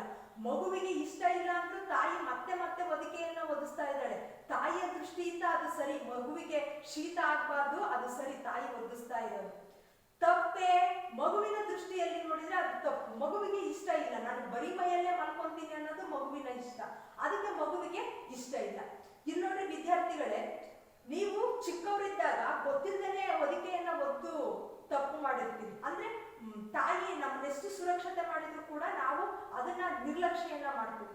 ಆದ್ರೆ ದೊಡ್ಡವರಾದ್ಮೇಲೂ ಕೂಡ ತಾಯಿ ಇದು ಒಳ್ಳೇದು, ಇದು ಕೆಟ್ಟದ್ದು, ಈ ದಾರಿಯಲ್ಲಿ ಹೋದ್ರೆ ಒಳ್ಳೇದು, ಇಂತಿಂತಹ ವರ್ತನೆಯನ್ನ ರೂಢಿಸ್ಕೊಂಡ್ರೆ ಒಳ್ಳೇದು, ಇಂತಿಂತಹ ಮನೋಭಾವಗಳನ್ನ ರೂಢಿಸ್ಕೊಂಡ್ರೆ ಒಳ್ಳೇದು, ಇಂಥ ಹವ್ಯಾಸಗಳನ್ನ ರೂಢಿಸ್ಕೊಂಡ್ರೆ ಒಳ್ಳೇದು ಅಂತಂದು ತಾಯಿ ಎಷ್ಟೇ ಹೇಳಿದ್ರು ಕೂಡ, ಎಷ್ಟೊಂದು ನಾವು ಮಕ್ಕಳಾಗಿದ್ದಾಗ ನಾವು ಇರ್ಬೋದು, ಮತ್ತೆ ನೀವುಗಳು ಕೂಡ, ಮತ್ತೆ ಈ ಇತ್ತೀಚಿನ ವರ್ಷಗಳಲ್ಲಿ ಅತಿ ಹೆಚ್ಚು ತಾಯಿಯ ಮಾತನ್ನ ಪ್ರತಿರೋಧಿಸುವಂತಹ, ತಾಯಿಯ ಆಸೆ ಆಕಾಂಕ್ಷೆಗಳನ್ನ ವಿರೋಧಿಸುವಂತಹ, ತಾಯಿ ಏನೇ ಹೇಳಿದ್ರು ಕೂಡ ಅದನ್ನ ನಿರ್ಲಕ್ಷ್ಯ ಮಾಡುವಂತಹ ಒಂದು ಪರಂಪರೆ ಅಂತ ಹೇಳೋದು ಸರಿ ಹೋಗೋದಿಲ್ಲ. ಅದು ಪರಂಪರೆ ಉಳಿಸಬಾರ್ದಂತಹ ಪರಂಪರೆ, ಬೆಳೆಸಿಕೊಳ್ಳಬಾರ್ದಂತಹ ಹವ್ಯಾಸಗಳು. ತಾಯಿಯ ಮನಸ್ಸನ್ನ ಸಾರಾಸಗಟಾಗಿ ನೋವಿಸೋದು, ತಾಯಿಯ ಮಾತುಗಳನ್ನ ಧಿಕ್ಕರಿಸೋದು, ಅದೆಲ್ಲ. ಇಲ್ಲಿ ಏನಂದ್ರೆ ವಿದ್ಯಾರ್ಥಿಗಳೇ, ಸಮಾಜದಲ್ಲಿ ಯಾವುದು ಒಳ್ಳೆಯದು, ನಿಮಗೆ ಯಾವುದು ಸುರಕ್ಷೆ ಅಂತ ಅನ್ಸುತ್ತೋ ಅದನ್ನ ತಾಯಿ ಬೆಳೆಸ್ತಾ ಹೋದ್ರೆ ಅದನ್ನ ನಾವು ದೊಡ್ಡವರಾದ್ರೂ ಕೂಡ ವಿರೋಧಿಸಬಾರ್ದು. ತಾಯಿಯ ಮನಸ್ಸಿನ ಪ್ರೀತಿಯನ್ನ ಅರ್ಥ ಮಾಡ್ಕೋಬೇಕು, ತಾಯಿಯ ಕಾಳಜಿಯನ್ನ ಅರ್ಥ ಮಾಡ್ಕೋಬೇಕು. ತಾಯಿ ಬಹುಶಃ ಈ ಪ್ರಪಂಚದಲ್ಲಿ ತಾಯಿಯಷ್ಟು ಮಕ್ಕಳನ್ನ ಪ್ರೀತಿಸೋರು, ಅಂದ್ರೆ ತಾಯಿಯಷ್ಟು ನಮ್ಮನ್ನ ಪ್ರೀತಿಸೋರು ಇಡೀ ಪ್ರಪಂಚದಲ್ಲಿಯೇ ಇಲ್ಲ ಅನ್ಸುತ್ತೆ. ಏನೂ ಅಪೇಕ್ಷಿಸದೆ ಕೊಡುವಂತಹ ಪ್ರೀತಿ ತಾಯಿ ಪ್ರೀತಿ. ತಾಯಿಯ ಮನಸ್ಸನ್ನ ನೋಯಿಸದೆ, ಆಕೆಯ ಮಾತುಗಳನ್ನ ನಿರ್ಲಕ್ಷ್ಯ ಮಾಡದೆ, ಆಕೆಯ ಆಸೆ ಆಕಾಂಕ್ಷೆಗಳನ್ನ ನಾವು ನಿರ್ಲಕ್ಷ್ಯ ಮಾಡದೆ ಅವನ್ನ ಈಡೇರಿಸುವಂತಹ ನಿಟ್ಟಿನಲ್ಲಿ, ಆಕೆಯ ಮಾತುಗಳನ್ನ ಕೇಳಿ ಅನುಸರಿಸುವ ನಿಟ್ಟಿನಲ್ಲಿ, ಆ ಮೂಲಕ ತಾಯಿಯನ್ನ ಒಂದು ನೆಮ್ಮದಿಯಾಗಿ, ಒಂದು ಶಾಂತವಾಗಿ ಇಡುವಂತಹ ಪ್ರಯತ್ನದಲ್ಲಿ ನಾವು ಮುಂದುವರಿಬೇಕು. ಇದು ಸರಿಯೇ ತಪ್ಪೇ ಉತ್ತರವಿಲ್ಲ. ತಾಯಿ ಮಾಡ್ತಾ ಇರೋದು ಸರಿಯೇ, ಮಗು ಮಾಡ್ತಾ ಇರೋದು ಸರಿಯೇ, ಉತ್ತರವಿಲ್ಲ. ದೆಸೆಗೆ ಎಲ್ಲ ಮಲಗಿಹರು ಮಾತಾಡದೆಯೇ ನೋಡದೆಯೇ. ಆ ಮನೆಯಲ್ಲಿ ದೆಸೆಗೆ ಎಲ್ಲ ಕಡೆ ದಿಕ್ಕಿಗೂ ಮಲಗಿದರೆ, ಮಾತಾಡದೆಯೇ ನೋಡದೆಯೇ. ಆ ಬಾಣಂತಿಯ ಕೊಠಡಿಯನ್ನ ಬಿಟ್ಟು ಆ ಹೆಣ್ಣಿನ ಗಂಡ ಎಲ್ಲ ಮಲಗಿರ್ಬೋದು ಅದೇ ಮನೆಯಲ್ಲಿ, ಅವರ ತಂದೆ ತಾಯಿಗಳೆಲ್ಲ ಮಲಗಿರ್ಬೋದು, ಅವರ ಅಪ್ಪ ಅಮ್ಮಂದಿರು ಮಲಗಿರ್ಬೋದು, ಅಣ್ಣ ತಮ್ಮಂದಿರು ಬೇರೆ ಕಡೆ ಮಲಗಿರ್ಬೋದು, ಅಕ್ಕ ತಂಗಿಯರು ಮಲಗಿರ್ಬೋದು. ಆದ್ರೆ ಈ ಮಧ್ಯರಾತ್ರಿಯಲ್ಲಿ ತಾಯಿ ಮತ್ತು ಮಗುವಿನ ಸಂಘರ್ಷವನ್ನ ನೋಡದೆ ದೆಸೆಗೆ ದಿಕ್ಕಿಗೆ ಎಲ್ಲರೂ ಮಲಗಿದರು. ಯಾರೂ ನೋಡದೆ, ಯಾರೂ ಮಾತನಾಡದೆ, ಯಾರು ನೋಡ್ತಾ ಇಲ್ಲ, ಯಾರು ಮಾತನಾಡ್ತಾ ಇಲ್ಲ. ಮಗು ದೊಡ್ಡದಾದ್ಮೇಲೆ ತಾಯಿಯ ಜೊತೆ ಅಂಥದ್ದೇ ಸಂಘರ್ಷ ನಡೆಯುತ್ತೆ. ತಾಯಿ ಎಷ್ಟೊಂದು ಒಳ್ಳೆ ವಿಷಯಗಳು ಮಗುವಿಗೆ ಅನುಕೂಲ ಆಗ್ಲಿ, ಮಗು ಸುರಕ್ಷಿತವಾಗಿರ್ಲಿ, ಮಗುವಿನ ಭವಿಷ್ಯ ಮುಂದೆ ಚೆನ್ನಾಗಿರ್ಲಿ, ಮಗು ದೊಡ್ಡದು ಬೆಳೆದು ದೊಡ್ಡವರಾದ್ಮೇಲೆ ಒಳ್ಳೆ ಭವಿಷ್ಯ ಇರ್ಲಿ ಅಂತಂದ್ರು ಅಂತಂದು ತಾಯಿ ಎಷ್ಟೊಂದು ವಿಷಯಗಳನ್ನ ಹೇಳ್ತಾ ಇರ್ತಾಳೆ. ಆದ್ರೆ ಮಕ್ಕಳು ಅದನ್ನ ಧಿಕ್ಕರಿಸ್ತಾನೇ ಇರ್ತಾರೆ. ಆಗ್ಲೂ ಕೂಡ ಮನೆಯಲ್ಲಿ ಬೇರೆ ಎಲ್ಲರೂ ಕೂಡ ಏನು ನೋಡೇ ಇಲ್ಲ ಅನ್ನೋ ತರ ಏನು ಮಾತಾಡದೆ ಹಾಗೆಯೇ ಇರ್ತಾರೆ. ತಾಯಿ ಹೇಳಿದ್ದು ಸರಿ ಅಂತ ಹೇಳಲ್ಲ, ಮಕ್ಳು ಹೇಳ್ತಾ ಇರೋದು ಸರಿ ಅಂತಂದು ಹೇಳೋದಿಲ್ಲ. ಇಲ್ಲಿ ಉತ್ತರವಿಲ್ಲದೆ ಇರುವಂತಹ ಪ್ರಶ್ನೆಗೆ ಬಹುಶಃ ತಾಯಿ ಮತ್ತು ಮಗು ಇಬ್ಬರೇ ಕೂಡ ಉತ್ತರವನ್ನ ಹುಡುಕೋಬೇಕಾಗುತ್ತೆ, ಇಲ್ಲಾಂದ್ರೆ ಇಬ್ಬರಿಗೂ ಕೂಡ ನೆಮ್ಮದಿ ಸಿಗೋದಿಲ್ಲ. ಎಲ್ಲ ಮಲಗಿಹರು ಮಾತಾಡದೆಯೇ ನೋಡದೆಯೇ, ನಿದ್ದೆ ಎಚ್ಚರಗಳಲ್ಲಿ ಕೊರೆವ ಕೈ ದುಡಿಯುತ್ತಿದೆ. ನಿದ್ದೆ ರಾತ್ರಿ ಮಲಗಿದ್ದಾಗ ಎಚ್ಚರಗಳಲ್ಲಿ, ಹಗಲು ಕೊರೆವ ಕೈ ದುಡಿಯುತ್ತಿದೆ. ನಮ್ಮನ್ನ ಕಾಪಾಡುವಂತಹ, ನಮ್ಮನ್ನ ಕೊರೆಯುವಂತಹ, ನಮ್ಮನ್ನ ಪಾಲನೆ ಮಾಡುವಂತಹ, ಪೋಷಣೆಯನ್ನ ಮಾಡುವಂತಹ, ಕೊರೆಯುವಂತಹ, ಕಾಪಾಡುವಂತಹ ಕೈ ದುಡಿಯುತ್ತಿದೆ. ಅರ್ಥ ಆಗ್ತಿದೆಯಲ್ಲ ವಿದ್ಯಾರ್ಥಿಗಳೇ? ಎಷ್ಟೊಂದು ಸಿನಿಮಾ ಹಾಡುಗಳಲ್ಲಿ ಇರ್ಬೋದು, ಜಾನಪದ ಗೀತೆಗಳಲ್ಲಿ ಇರ್ಬೋದು, ತಾಯಿಯನ್ನ ವರ್ಣಿಸಿರುವಂತಹ ಹಾಡುಗಳನ್ನ ನೀವು ಕೇಳಿರಬಹುದು. ದೇವರು ಇರೋದಿಲ್ಲ ಅಂತಂದು ತಾಯಿಯನ್ನ ಭೂಮಿಗೆ ತಂದಿರುವಂಥದ್ದು ಅಂತಂದು ಎಷ್ಟೋ ಪುರಾಣಗಳಲ್ಲಿ, ಜಾನಪದ ಗೀತೆಗಳಲ್ಲಿ, ನೀವು ವಿದ್ಯಾರ್ಥಿಗಳೇ ರಾಮಾಯಣ ಮಹಾಭಾರತಗಳಲ್ಲಿ ಅಥವಾ ಎಷ್ಟೊಂದು ಪುರಾಣಗಳಲ್ಲಿ, ಕಥೆಗಳಲ್ಲಿ ನೀವು ಕೇಳಿರ್ಬೋದು. ತಾಯಿಯ ಸೇವೆಯನ್ನ, ತಾಯಿಯ ತ್ಯಾಗವನ್ನ, ತಾಯಿಯ ದುಡಿಮೆಯನ್ನ ನೀವು ಕೇಳಿರ್ಬೋದು. ಅಂದ್ರೆ ಹಗಲು ತಾಯಿ ದುಡಿತಾ ಇರ್ತಾಳೆ, ರಾತ್ರಿಯೂ ಕೂಡ ದುಡಿತಾ ಇರ್ತಾಳೆ. ವಿದ್ಯಾರ್ಥಿಗಳೇ, ನೀವು ತಾಯಿ ಏನೇನ್ ಕೆಲಸ ಮಾಡ್ತಾಳೆ ಅಂತಂದು ನೀವು ಒಂಚೂರು ಸೂಕ್ಷ್ಮವಾಗಿ ಅವಲೋಕನವನ್ನ ಮಾಡಿ ಮನೆಯಲ್ಲಿ. ಬೆಳಿಗ್ಗೆ ನೀವೆಷ್ಟೊತ್ತಿಗೆ ಎದ್ದೇಳ್ತೀರಾ? ತಾಯಿ ಎಷ್ಟೊತ್ತಿಗೆ ಎದ್ದೇಳ್ತಾಳೆ? ಎದ್ದು ತಾಯಿ ಏನ್ ಕೆಲಸ ಮಾಡ್ತಾಳೆ? ನಾವು ಅಥವಾ ನಮ್ಮನ್ನ ಬಿಟ್ಟು ಮನೆಯಲ್ಲಿ ಇತರೆ ಎಲ್ಲರೂ ಕೂಡ ಏನೇನ್ ಕೆಲಸವನ್ನ ಮಾಡ್ತಾರೆ? ಬೆಳಿಗ್ಗೆ ಎದ್ದು ಮನೆಯನ್ನ ಸ್ವಚ್ಛಗೊಳಿಸ್ತಾರೆ. ಈಗ ಆಧುನಿಕ ಕಾಲದಲ್ಲಿ ನಗರಗಳಲ್ಲಿ ಮನೆಯನ್ನ ಸ್ವಚ್ಛಗೊಳಿಸೋದಕ್ಕೆ ಕೆಲಸದವ್ರು ಬರ್ತಾರೆ, ಅಡುಗೆ ಮಾಡೋದಕ್ಕೆ ಕೆಲಸದವ್ರು ಬರ್ತಾರೆ, ಬಟ್ಟೆ ತೊಳೆಯೋದಕ್ಕೆ ಕೆಲಸದವ್ರು ಬರ್ತಾರೆ, ಪಾತ್ರೆ ತೊಳೆಯೋದಕ್ಕೆ ಕೆಲಸದವ್ರು ಬರ್ತಾರೆ. ಹೆಚ್ಚು ಕಡಿಮೆ ಆದ್ರೆ, ತುಂಬಾ ದೊಡ್ಡ ದೊಡ್ಡ ಮನೆಗಳಾದ್ರೆ ಅಥವಾ ಅನಾರೋಗ್ಯ ಉಂಟಾಗಿದ್ರೆ ಈ ಹಾಸ್ಟೆಲ್ಗಳಲ್ಲಿ, ಕಾಲೇಜ್ಗಳಲ್ಲಿ ಅಥವಾ ವಸತಿಯುತ ಶಾಲೆಗಳಲ್ಲಿ, ವಸತಿ ಗೃಹಗಳಲ್ಲಿ ನೈಟ್ ವಾಚ್ಮೆನ್ಗಳನ್ನ ನೀವು ನೋಡಿರ್ಬೋದು. ನೈಟ್ ವಾಚ್ಮೆನ್ಗಳಿಗೆ ಸಂಬಳವನ್ನ ಕೊಡ್ತಾರೆ. ಎಷ್ಟೋ ಮಕ್ಕಳುಗಳು ತಮ್ಮ ತಾಯಂದಿರು ಗೃಹಿಣಿಯರು ಮನೆಯಲ್ಲಿಯೇ ಇರುವಂತವ್ರು, ಅವರಿಗೆ ಏನು ಗೊತ್ತಿಲ್ಲ, ಅವರು ದಡ್ರು, ನಾವು ಚೆನ್ನಾಗಿ ಓದಿದೀವಿ, ನಮಗೆ ಓದೋ ಬರೆಯಕ್ಕೆ ಬರುತ್ತೆ, ನಮಗೆ 3-4 ಭಾಷೆಗಳು ಬರ್ತವೆ ಅಂತಂದು ತುಂಬಾ ಉದ್ದಟತನವನ್ನ ತೋರಿಸ್ತಾರೆ ತಾಯಿಯ ಮುಂದೆ. ಇಲ್ಲಿ ತಾಯಿ ಬೆಳಿಗ್ಗೆ ಕೆಲಸ ಮಾಡೋದು ಹೆಂಗೆ ಅಂತಂದು ಇವಾಗ ಟ್ರೈನಿಂಗ್ ಕೊಡ್ತಾರೆ. ಅಡಿಗೆಯನ್ನ ಮಾಡೋದು ಹೆಂಗೆ ಅಂತಂದು ಅದರಲ್ಲಿ ಡಿಪ್ಲೊಮಾ ಎಲ್ಲ ಮಾಡ್ತಾರೆ, ಡಿಗ್ರಿ ಮಾಡ್ತಾರೆ ಅಡಿಗೆ ಮಾಡೋದು ಹೆಂಗೆ ಅಂತಂದು. ವೇಷಭೂಷಣಗಳನ್ನ ಹಾಕೋಣೋದನ್ನೆಲ್ಲ ಡಿಗ್ರಿ ಮಾಡ್ತಾ ಇದ್ದಾರೆ. ಅದನ್ನೆಲ್ಲ ನಿಮಗೆ ನಿಮ್ಮ ತಾಯಂದ್ರು ಕಲಿಸಿರ್ತಾರೆ. ಹೇಗ್ ಬಟ್ಟೆ ಹಾಕೋಬೇಕು, ತಲೆ ಬಾಚ್ಕೋಬೇಕು, ಹೇಗ್ ಬ್ರಷ್ ಮಾಡಬೇಕು, ಹೇಗ್ ಊಟವನ್ನ ತಿನ್ಬೇಕು, ಅದಕ್ಕೆಲ್ಲ ನಿಮಗೆ ತರಬೇತಿ ಬೇಕಾಗಿಲ್ಲ, ನಿಮ್ಮ ತಾಯಿನೇ ಕಲಿಸಿರ್ತಾರೆ. ಒಂದಕ್ಷರ ಕಲಿಸಿದಾತನ ಗುರು ಅಂತ ಹೇಳ್ತೀವಿ ನಾವು. ಒಂದಕ್ಷರ ಕಲಿಸಿದಾತನ ಗುರು ಅಂತಂದು ನಮ್ಮ ವೇದಗಳು, ಪುರಾಣಗಳು ಹೇಳ್ತವೆ. ಇಲ್ಲಿ ಒಂದು ಅಕ್ಷರವನ್ನ, ಅಂತದ್ದು ಎಷ್ಟು ಪದಗಳನ್ನ, ಎಷ್ಟು ಅಕ್ಷರಗಳನ್ನ ನಿಮ್ಮ ತಾಯಿ ನಿಮಗೆ ಕಲಿಸಿರ್ತಾರೆ. ಎಂತ ರುಚಿಯಾದಂತಹ ಅಡಿಗೆಯನ್ನ ಮಾಡಿರ್ತಾರೆ. ನಿಮ್ಮನ್ನ ಹಗಲು ರಾತ್ರಿ ಅಂದಂಗೆ ಪ್ರಕೃತಿಯ ವಿರುದ್ಧ, ಪ್ರಾಣಿ ಪಕ್ಷಿಗಳ ವಿರುದ್ಧ, ಸರೀಸೃಪಗಳ ವಿರುದ್ಧ, ಹುಳ ಹುಪ್ಪಳಿಗಳ ವಿರುದ್ಧ ಹೋರಾಡಿ, ಕಾಯಿಲೆಗಳ ವಿರುದ್ಧ ಹೋರಾಡಿ ನಿಮ್ಮನ್ನ ಈವರೆಗೆ ಅವರು ಬದುಕಿಸ್ಕೊಂಡಿದ್ದಾರೆ. ನೀವು ಸದೃಢವಾಗಿದ್ದೀರಾ ಅಂತಂದ್ರೆ ಅವ್ರು ಯಾವ ರೀತಿ ಹಗಲು ರಾತ್ರಿ ನಿಮ್ಮನ್ನ ಕಾಪಾಡಿರ್ಬೋದು. ಊಹಿಸ್ಕೊಳ್ಳಿ ಒಂದ್ ಸ್ವಲ್ಪ. ಅರ್ಥ ಆಗ್ತಾ ಇದೆಯಲ್ಲ? ಅರ್ಥ ಆಗ್ತಿದೆ ಅಂತ ನಾನು ಭಾವಿಸ್ತೀನಿ ವಿದ್ಯಾರ್ಥಿಗಳೇ. ಅಂದ್ರೆ ಏನೇನೋ ಧಾರಾವಾಹಿಗಳು, ಸಿನಿಮಾಗಳು ಬೇಕಾದಷ್ಟು ಏನೇನಾದ್ರು ನೋಡ್ತಿರ್ತೀವಿ. ನಿಮ್ಮ ತಾಯಿಯನ್ನ ನೀವು ಕಣ್ಣಲ್ಲಿ ಕಣ್ಣಿಟ್ಟು ನೋಡ್ರಿ. ಕಣ್ಣಲ್ಲಿ ಕಣ್ಣಿಟ್ಟು ತಾಯಿಯ ವೇಷಭೂಷಣಗಳನ್ನ, ತಾಯಿಯ ಮನೋಭಾವವನ್ನ, ತಾಯಿಯ ಮುಖವನ್ನ, ತಾಯಿಯ ಮಾತುಗಳನ್ನ ನಿಮ್ಮ ಹೃದಯದಿಂದ ಆಲಿಸ್ರಿ, ನೋಡ್ರಿ. ನಿಮಗೆ ಒಂಚೂರು ತಾಯಿಯ ಮನೋಭಾವ ಸ್ವಲ್ಪನಾದ್ರೂ ಅರ್ಥ ಆಗ್ಬೋದು ಅಂತ ನಾನು ಭಾವಿಸ್ತೀನಿ. ನಿದ್ದೆ ಎಚ್ಚರಗಳಲ್ಲಿ ಪೊರೆಯುವ ಕೈ ದುಡಿಯುತ್ತಿದೆ. ಹಗಲೊತ್ತು ರಾತ್ರಿ ಹೊತ್ತು ನಿಮ್ಮನ್ನ ಕಾಪಾಡುವಂತಹ ಕೈ ದುಡಿತಾನೇ ಇದೆ, ದುಡಿತಾನೇ ಇದೆ, ದುಡಿತಾನೇ ಇದೆ, ದುಡಿತಾನೇ ಇದೆ. ಅದನ್ನು ಲೆಕ್ಕಿಸದೆ, ಅದನ್ನ ಲೆಕ್ಕಕ್ಕೆ ತೆಗೆದುಕೊಳ್ಳದೆ, ಅದನ್ನ ನಿರ್ಲಕ್ಷ್ಯ ಮಾಡಿ ನನಗೇನು ಗೊತ್ತೇ ಇಲ್ಲ ಅನ್ನೋ ತರ ಈಗ ನೀವು ನಾವು ಮಾಡ್ತಾ ಇದೀವಲ್ಲ ಆ ತರ ಅದನ್ನು ಲೆಕ್ಕಿಸದೆ ಮಗು ಹೊದಿಕೆಯನ್ನು ಒದೆಯುತ್ತಿದೆ. ಮಗು ಏನ್ ಮಾಡ್ತಾ ಇದೆ? ಮತ್ತೆ ಹೊದಿಕೆಯನ್ನು ಒದಿಸ್ತಾ ಇದೆ. ನಮ್ಮ ಅಮ್ಮ ರಾತ್ರಿ ಮಲಗಿದ್ದಾಗ್ಲೂ ನನಗೆ ಒದಿಸ್ತಾ ಇದ್ದಾಳೆ, ನಾನು ಅದನ್ನ ಕೆಳಗೆ ಎಳ್ಕೋಬಾರ್ದು, ನಾನು ಅದನ್ನು ಸುರಕ್ಷಿತವಾಗಿ ಇಟ್ಕೋಬೇಕು ಅಂತಂದು ಮಗು ಒದ್ಕೊಂಡು ಮಲ್ಕೊಂತ ಇಲ್ಲ. ಅದು ತಾಯಿ ಎಷ್ಟು ಸಾರಿ ಒದಿಸಿದ್ರು ಕೂಡ ಮಗು ಮತ್ತೆ ಹೊದಿಕೆಯನ್ನ ಒದಿಸ್ತಾ ಇದೆ. ತಾಯಿಯ ಪ್ರೀತಿಯನ್ನ ಲೆಕ್ಕಿಸದೆ, ತಾಯಿಯ ಕನಸನ್ನ, ಮನೋಭಾವವನ್ನ ಲೆಕ್ಕಿಸದೆ ಮಗು ಒದಿತಾ ಇದೆ. ಇಲ್ಲಿ ಅರ್ಥ ಆಯ್ತಲ್ಲ ವಿದ್ಯಾರ್ಥಿಗಳೇ? ಪುಟ್ಟ ಮಗುವೊಂದು ಮಂಚದ ಬಳಿಯ ತೊಟ್ಟಿಲಲ್ಲಿ ಮಲಗಿದೆ, ಪಕ್ಕದಲ್ಲಿ ತಾಯಿ ಮಲಗಿದ್ದಾಳೆ. ಆ ಮಗು ಹೇಗೆ ಮಲಗಿದೆ? ಬರೀ ಬರೀ ಮೈಯಾಗಿದೆಯಲ್ಲ, ಕಾಲಲ್ಲಿ ಹೊತ್ಕೊಂಡು ಕೆಳಕ್ಕೆ ಸರಿಸಿದೆಯಲ್ಲ ಆ ಬಟ್ಟೆನ, ಆ ಬಟ್ಟೆಯನ್ನ ತಾಯಿ ಮಗುವಿಗೆ ಒದಿಸ್ತಾ ಇದ್ದಾಳೆ ಮತ್ತು ಆ ಬಟ್ಟೆಯನ್ನ ಕಿತ್ತೆಷ್ಟು ಮಗು ಹಾಗೆಯೇ ಮಲಗಿಕೊಳ್ತಾ ಇದೆ. ಇಲ್ಲಿ ಮಗು ಹಾಗೆಯೇ ಮಲಗಿಕೊಳ್ಳುವಂತಹ ಸಂದರ್ಭದಲ್ಲಿ ಅದು ಮಗು ಬಟ್ಟೆಯನ್ನ ಒದಿತಾ ಇರೋದು ಸರಿಯೇ, ಒದಿತಾ ಅಥವಾ ತಾಯಿ ಸರಿಪಡಿಸ್ತಾ ಇರೋದು ಸರಿಯೇ, ಅಥವಾ ಮಗು ಬಟ್ಟೆಯನ್ನ ಒತ್ಕೊಂತಾ ಇರೋದು ತಪ್ಪೆ, ತಾಯಿ ಸರಿಪಡಿಸ್ತಾ ಇರೋದು ತಪ್ಪೆ? ಯಾವುದಕ್ಕೂ ಕೂಡ ಉತ್ತರವಿಲ್ಲ ಪ್ರಕೃತಿಯಲ್ಲಿ. ಆ ಮನೆಯಲ್ಲಿ ಇವರಿಬ್ಬರ ಸಂಘರ್ಷವನ್ನ ನೋಡ್ತಾ ಒಂದು ಸಣ್ಣ ದೀಪ ಉರಿತಾ ಇದೆ ಮೂಲೆಯಲ್ಲಿ. ಇಲ್ಲಿ ಮಗುವಿನ ಮೇಲಿನ ತಾಯಿಯ ಪ್ರೀತಿಯೂ ಕೂಡ, ತಾಯಿ ಮಲಗಿದ್ದಂತಹ ರಾತ್ರಿಯ ಸಂದರ್ಭದಲ್ಲಿಯೂ ಕೂಡ, ಮಲಗಿದಾಗ ನಮ್ಮ ಕಣ್ಣುಗಳು ಹೇಗಿರ್ತವೆ, ಕಣ್ಣು ಮುಚ್ಕೊಂಡಿರ್ತೀವಿ ನಾವು, ಕತ್ಲು ಕಾಣಿಸ್ತಾ ಇರುತ್ತೆ ನಮಗೆ, ನಮ್ಮ ಮನಸ್ಸಿಗೆ ಕತ್ಲು ಕಾಣಿಸ್ತಾ ಇರುತ್ತೆ. ಅಂತಹ ಕತ್ತಲಲ್ಲಿಯೂ ತಾಯಿಯ ಹೃದಯದಲ್ಲಿ ಮಗುವಿನ ಮೇಲಿನ ಪ್ರೀತಿಯ ದೀಪ ಉರಿತಾ ಇದೆ. ಎಲ್ಲ ಮಲಗಿಗರು ಮಾತಾಡದೆಯೇ ನೋಡದೆಯೇ ಆ ಮನೆಯಲ್ಲಿ ಎಲ್ಲರೂ ಕೂಡ ಮಲ್ಕೊಂಡಿದ್ದಾರೆ. ಇವರಿಬ್ಬರನ್ನ ನೋಡದೆಯೇ ಮಾತನಾಡದೆ ಹಾಗೆಯೇ ಮಲ್ಕೊಂಡಿದ್ದಾರೆ. ನಿದ್ದೆ ಎಚ್ಚರಗಳಲ್ಲಿ, ನಿದ್ದೆಯಲ್ಲಿ ಮತ್ತೆ ಹಗಲು ರಾತ್ರಿಯಲ್ಲಿ ನಮ್ಮನ್ನ ಕೊರೆಯುವಂತಹ, ನಮ್ಮನ್ನ ಪಾಲಿಸುವಂತಹ, ರಕ್ಷಿಸುವಂತಹ ಏಕಮಾತ್ರ ಕೈ ದುಡಿತಾ ಇದೆ. ಅದನ್ನು ಲೆಕ್ಕಿಸದೆ ಮಗು ಹೊದಿಕೆಯನ್ನು ಒದೆಯುತ್ತಿದೆ.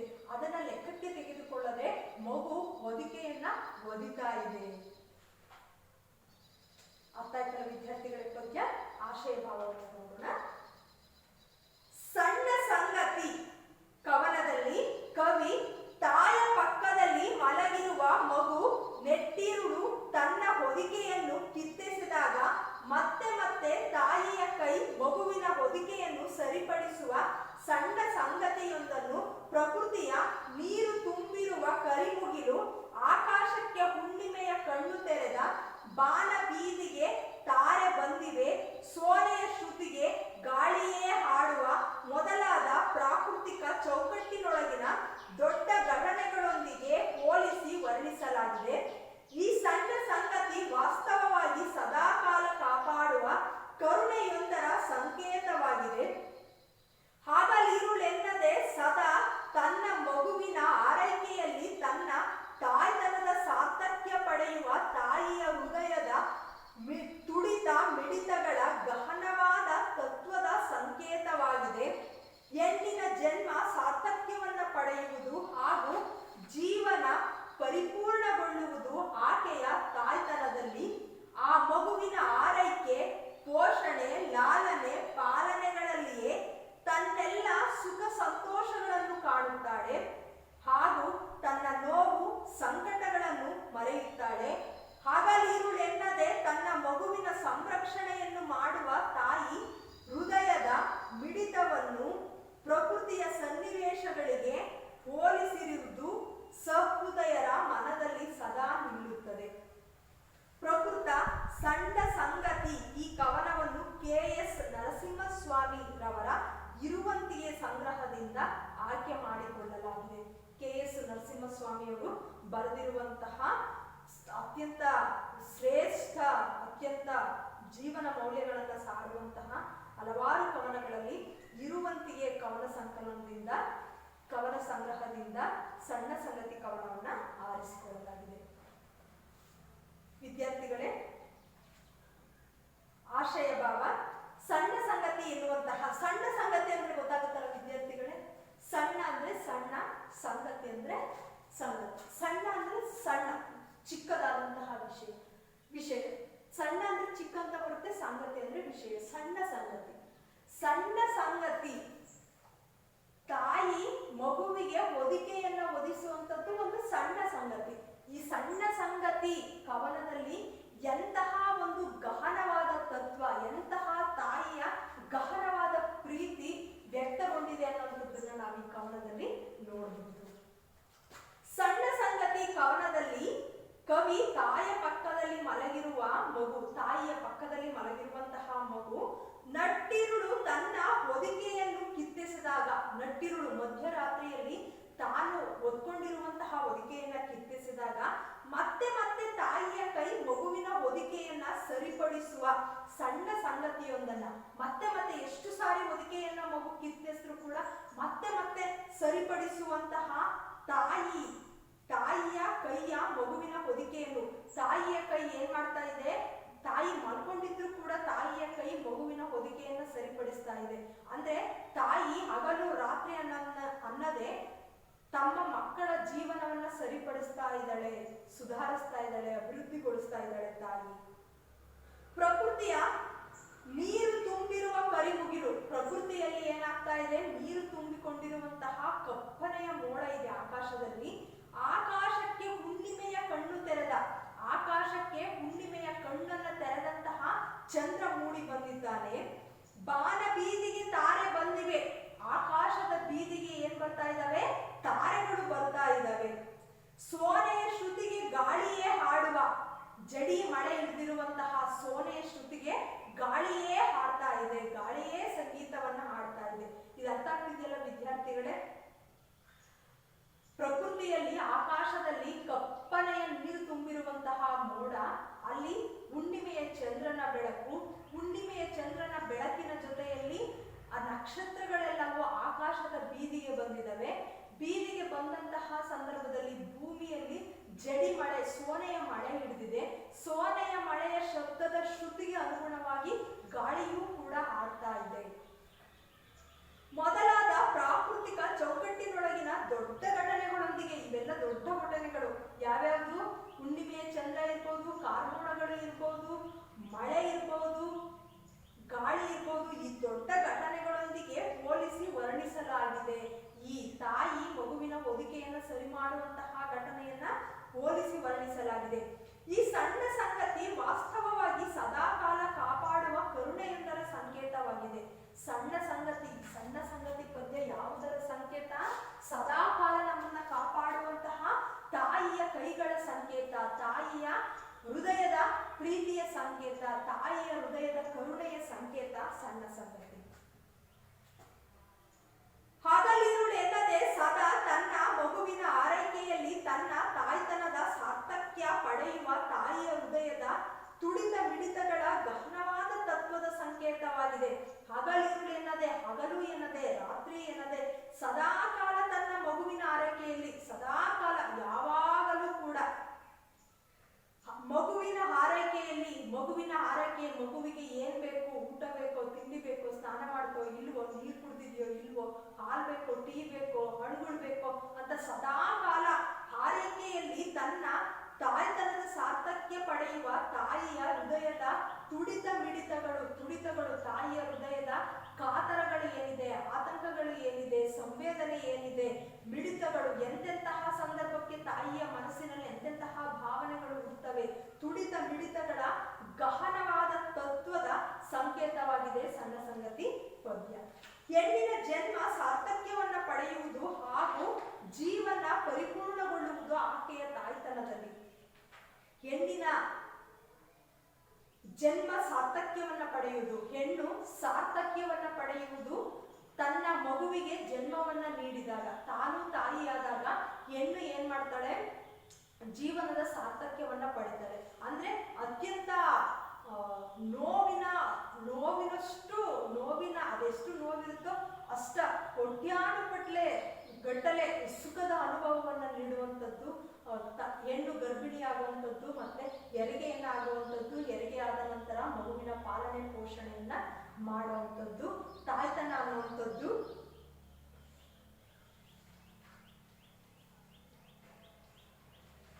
ಹೆಣ್ಣಿನ ಜನ್ಮ ಸಾರ್ಥಕ್ಯವನ್ನ ಪಡೆಯುವುದು, ಜೀವನ ಪರಿಪೂರ್ಣಗೊಳ್ಳುವುದು ಆಕೆಯ ತಾಯ್ತನದಲ್ಲಿ. ಹೆಣ್ಣು ತಾಯಿಯಾದಾಗ ಆಕೆಯ ಜೀವನ ಸಾರ್ಥಕ್ಯವನ್ನ ಪಡೆಯುತ್ತೆ, ಪರಿಪೂರ್ಣಗೊಳ್ಳುತ್ತೆ. ಆ ಮಗುವಿನ ಆರೈಕೆ, ಪೋಷಣೆ, ಲಾಲನೆ, ಪಾಲನೆಗಳಲ್ಲಿಯೇ ತನ್ನೆಲ್ಲ ಸುಖ ಸಂತೋಷಗಳನ್ನು ಕಾಣುತ್ತಾಳೆ. ತನಗೆ ಜನಿಸಿದಂತಹ ಮಗುವಿನ ಆರೈಕೆ, ಪೋಷಣೆ, ಲಾಲನೆ, ಪಾಲನೆಗಳಲ್ಲಿಯೇ ತನ್ನೆಲ್ಲ ಸುಖ ಸಂತೋಷಗಳನ್ನ ಕಾಣುತ್ತಾಳೆ. ಯಾರು? ತಾಯಿ, ಹೆಣ್ಣು. ಹಾಗೂ ತನ್ನ ನೋವು ಸಂಕಟಗಳನ್ನು ಮರೆಯುತ್ತಾಳೆ. ತನ್ನ ನೋವು ಸಂಕಟಗಳನ್ನೆಲ್ಲವನ್ನು ಕೂಡ ಮರೆಯುತ್ತಾಳೆ. ಇದು ಅರ್ಥ ಆಗ್ತಿದೆಯಲ್ಲ ವಿದ್ಯಾರ್ಥಿಗಳೇ? ಹೆಣ್ಣು ಮಕ್ಕಳು ಗರ್ಭಿಣಿಯಾದಾಗ, ಹೆಣ್ಣು ವಿವಾಹವಾದ ನಂತರ ಗರ್ಭಿಣಿಯಾದಾಗಲೂ ಕೂಡ 9 ತಿಂಗಳು 10 ತಿಂಗಳು ಒಂದು ರೀತಿಯ ಸಂಘರ್ಷ ಮಗುವಿನ ಜೊತೆಯಲ್ಲಿ, ತಾಯಿಯ ಜೊತೆಯಲ್ಲಿ. ಆರೋಗ್ಯದಲ್ಲಿ ಒಂದಿಷ್ಟು ಏರುಪೇರು ಆಗ್ತಾ ಬರುತ್ತೆ. ಅದನ್ನೆಲ್ಲವನ್ನು ಕೂಡ ತುಂಬ ತಾಳ್ಮೆಯಿಂದ ಅದೊಂದು ಸುಖದ ಅನುಭವದ ರೀತಿಯಲ್ಲಿ ಸಹಿಸಿಕೊಳ್ಳುವಂತಹ ತಾಯಿ 9 ತಿಂಗಳನ್ನ ನಿಮ್ಮನ್ನ ತಮ್ಮ ಹೊಟ್ಟೆಯಲ್ಲಿ ಇಟ್ಕೊಂಡು ಹೆರಿಗೆಯಾದ ನಂತರ ಹೆರಿಗೆಯ ನೋವು ನಿಮಗೆ ಗೊತ್ತಿರುವಂತೆ ಅತ್ಯಂತ ತೀವ್ರವಾದಂತಹ ನೋವು. ಅಂತಹ ನೋವನ್ನ ಅತ್ಯಂತ ಪ್ರೀತಿಯಿಂದ ನಿಮಗೆ ಸಮರ್ಪಿಸಿ ಅತ್ಯಂತ ಪ್ರೀತಿಯಿಂದ ಅನುಭವಿಸಿ ನೀವು ಮಗು ಜನನವಾಗುತ್ತೆ. ಜನನವಾದ ನಂತರ ಒಂದು ಮಾಂಸದ ಮುದ್ದೆಯಂತಿದ್ದಂತಹ ಮಗುವನ್ನ ಒಂದು ರೂಪಕ್ಕೆ ತರುವಂತಹ ದಾರಿಯಲ್ಲಿ ತಾಯಿ ಎಷ್ಟು ಲಾಲನೆಯನ್ನ ಪಾಲನೆಯನ್ನ ಪೋಷಣೆಯನ್ನ ನಿಮಗೆ ಆರೈಕೆಯನ್ನ ಮಾಡ್ತಾಳೆ. ನೀವು ಹುಟ್ಟಿದಂತಹ ಮಗುವನ್ನ ಅಳ್ತಾ ಹುಟ್ಟಿದಂತಹ ಮಗುವನ್ನ ಹೇಗೆ ತಾಯಿ ಅದಕ್ಕೆ ಚಲನವಲನಗಳನ್ನು ಕಲಿಸ್ತಾಳೆ, ಮಾತನಾಡೋದನ್ನ ಕಲಿಸ್ತಾಳೆ, ಜೀವನವನ್ನ ಮಾಡೋದನ್ನ ಕಲಿಸ್ತಾಳೆ, ಜೀವನದಲ್ಲಿ ಯಾವುದು ತಪ್ಪು ಸರಿ ಅನ್ನೋದನ್ನ ಕಲಿಸ್ತಾಳೆ. ಈ ರೀತಿಯಾಗಿ ತನ್ನ ನೋವು ಸಂಕಟಗಳನ್ನೆಲ್ಲ ಮರೆತು ಹಗಲಿರುಳೆನ್ನದೆ ತನ್ನ ಮಗುವಿನ ಸಂರಕ್ಷಣೆಯನ್ನು ಮಾಡುವ ತಾಯಿ ಹೃದಯದ ಮಿಡಿತವನ್ನು ಪ್ರಕೃತಿಯ ಸನ್ನಿವೇಶಗಳಿಗೆ ಹೋಲಿಸಿರುವುದು. ಅಂದ್ರೆ ಹಗಲಿರುಳು ಎನ್ನದೇ ನಿಮ್ಮನ್ನ ಸಂರಕ್ಷಣೆ ಮಾಡುವಂತಹ ತಾಯಿಯ ಹೃದಯದ ಮಿಡಿತಗಳನ್ನ, ತಾಯಿಯ ಹೃದಯದ ಸಂವೇದನೆಗಳನ್ನ ಈ ಪ್ರಕೃತಿಯ ಸನ್ನಿವೇಶಗಳಿಗೆ ಹೋಲಿಸಿರುವುದು ಸಹೃದಯರ, ಕೇಳುಗರ, ಓದುಗರ ಮನಸ್ಸಿನಲ್ಲಿ ಸದಾ ಕೂಡ ನಿಲ್ಲುತ್ತದೆ. ವಿದ್ಯಾರ್ಥಿಗಳೇ, ಈ ಸಣ್ಣ ಸಂಗತಿ ಪದ್ಯ ಭಾಗ ನಿಮಗೆ ಅರ್ಥ ಆಗಿದೆ ಅಂತಂದು ಭಾವಿಸ್ತೀನಿ. ಗೃಹಪಾಠವನ್ನು ನೋಡೋಣ. ವಿದ್ಯಾರ್ಥಿಗಳೇ, 99ನೇ ಪೇಜ್ನಲ್ಲಿ ಕೊಟ್ಟಿರುವ ಪದ್ಯ ಭಾಗವನ್ನ ಕಂಠಪಾಠ ಮಾಡಿ. ಇದು ಗೃಹಪಾಠಕ್ಕೆ ಬೇಡ, ನೀವು ಬರ್ಕೊಂಡು ವೈಯಕ್ತಿಕವಾಗಿ ಚೆನ್ನಾಗಿ ಓದ್ಕೋಬೇಕು. ಅದನ್ನ ಬರೆದು ಅಭ್ಯಾಸ ಮಾಡಿ. ಅಕ್ಷರಗಳು ತಪ್ಪಿದ್ರೆ ನೀವೇ ಒಂದು ಸರಿ ನೋಡಿ ಅದನ್ನ ಚೆನ್ನಾಗಿ ಪರಿಶೀಲನೆಯನ್ನ ಮಾಡಿ ಮತ್ತೆ ಬರೆದು ಓದ್ಕೋಬೇಕು. ಗೃಹಪಾಠವನ್ನ ನೋಡೋಣ.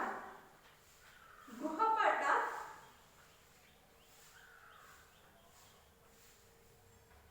ಕೊಟ್ಟಿರುವ ಪ್ರಶ್ನೆಗೆ 7-8 ವಾಕ್ಯಗಳಲ್ಲಿ ಉತ್ತರಿಸಿ.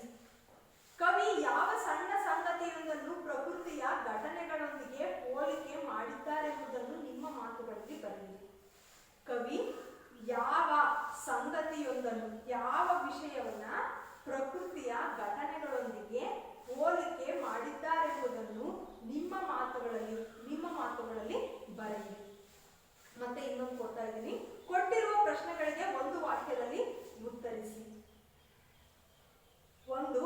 ಹುಣ್ಣಿಮೆಯ ಕಣ್ಣು ಎಲ್ಲಿ ತೆರೆದಿದೆ? 2. ಪುಟ್ಟ ಮಗುವು ತೊಟ್ಟಿಲಲ್ಲಿ ಹೇಗೆ ಮಲಗಿದೆ? 3. ಮೂಲೆಯಲ್ಲಿ ಇರುವುದೇನು? 4. ನಿದ್ದೆ ಎಚ್ಚರಗಳಲ್ಲಿ ಯಾವ ಕೈ ದುಡಿಯುತ್ತಿದೆ? 5. ಯಾವುದನ್ನು ಲೆಕ್ಕಿಸದೆ ಮಗು ಹೊದಿಕೆಯನ್ನು ಒದಗಿಸಿದೆ? 1 ವಾಕ್ಯದಲ್ಲಿ ಉತ್ತರಿಸುವಂತಹ ಪ್ರಶ್ನೆಗಳು.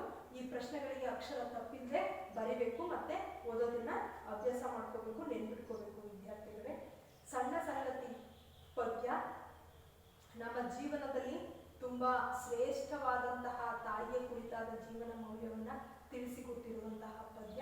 ಈ ಪದ್ಯ ನಿಮಗೆಲ್ಲರಿಗೂ ಅರ್ಥವಾಗಿದೆ ಅಂತಂದು ನಾನು ಭಾವಿಸ್ತೀನಿ. ವಿದ್ಯಾರ್ಥಿಗಳೇ, ಪದ್ಯವನ್ನ ಚೆನ್ನಾಗಿ ಅಭ್ಯಾಸ ಮಾಡ್ಕೊಳ್ರಿ. ಪ್ರತಿದಿನ ಒಂದು 8 ನಿಮಿಷ ಇಡೀ ಪದ್ಯವನ್ನ ಓದಿ ಅದನ್ನ ಬಾಯಲ್ಲಿ ಹೇಳೋದನ್ನ ಅಭ್ಯಾಸ ಮಾಡ್ಕೊಳ್ರಿ.